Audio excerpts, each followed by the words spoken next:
Hello, chào mừng tất cả anh em yêu hoa trên cả nước và mình là yêu hoa Vlog đây.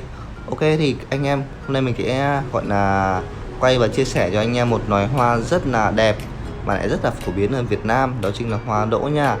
Mình nghĩ là hoa đỗ thì ở các vùng quê Việt Nam thì rất là nhiều, thậm chí là trong gia đình của anh em cũng có trồng rất là nhiều, nhưng mà rất là nhiều anh em nhiều khi là không để ý nha.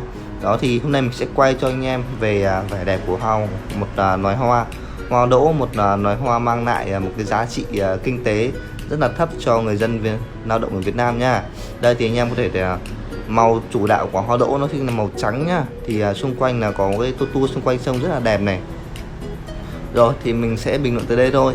Thì mình chúc tất cả anh em yêu hoa trên cả nước xem clip của mình thật là vui vẻ nhá.